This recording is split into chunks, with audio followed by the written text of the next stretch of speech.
Madhya Pradesh BJP ने इस बार चुनाव के लिए अपनी रणनीति बदली है। चुनाव का ऐलान होने के पहले ही प्रत्याशियों के नामों की घोषणा कर दी है। तकरीबन पहली सूची में 39 प्रत्याशियों का नाम का ऐलान किया गया है और ये सूची बड़ी रोचक है। दरअसल ये वो सीटें थी जहां बीजेपी पिछला बार चुनाव हार गई थी। मध्य प्रदेश में ऐसे 103 सीटें हैं जहां बीजेपी चुनाव हारी थी। उनमें से तकरीबन 40 सीटें वो थी जहां पे बीजेपी को लग रहा था कि वो जीतना उनके लिए बहुत मुश्किल है। बीजेपी ने वर्गीकरण कर रखा था ABCD, तो ये D कैटेगरी की सीट है जहां बीजेपी को बहुत उम्मीद नहीं थी जीतने की। इसलिए वहां पे प्रत्याशियों के नाम पहले ऐलान कर दिया गया है, जिससे कि इन तमाम प्रत्याशियों को प्रचार के लिए ज्यादा वक्त मिल जाए। तो ये जो सूची आई है इसमें से तकरीबन 13 वो लोग हैं जिन्होंने पिछला चुनाव लड़ा था, 14 वो लोग हैं जो नए हैं और 19 वो लोग हैं जिनकी उम्र 50 साल से कम है। इसमें महिलाओं को भी रखा गया है और ये सूची वो है जिसमें बीजेपी के कुछ वो लोग भी शामिल किए गए हैं जिनका जो राष्ट्रीय पदाधिकारी हैं।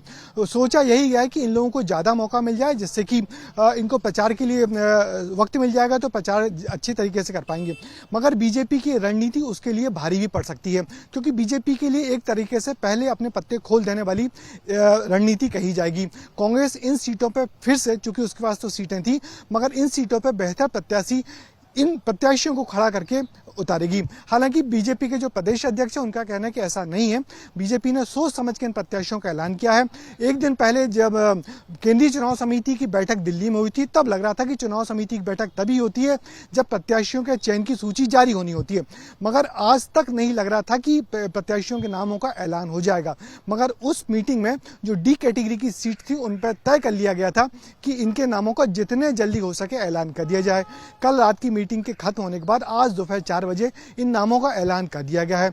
भोपाल से 2 प्रत्याशियों का ऐलान कर दिया गया है। भोपाल उत्तर से आलोक शर्मा जो पहले मेयर थे और भोपाल मध्य से ध्रुव नारायण सिंह जो पहले यहाँ के पूर्व विधायक थे। कुल मिला के बहुत रोचक सूची है और इसमें एक शख्स वो हैं जो सिंधिया के साथ कांग्रेस छोड़ के बीजेपी में गए थे, अदल सिंह कंसाना, मगर उनको फिर से टिकट दी गई है।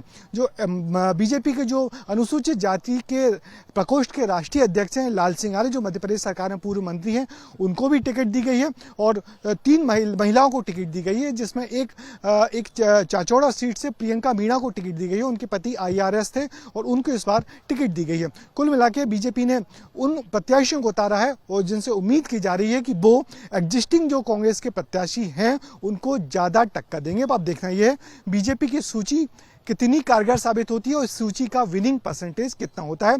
हालांकि बीजेपी चूंकि सरप्राइज देने में भरोसा करती है, तो ये पहला सरप्राइज था।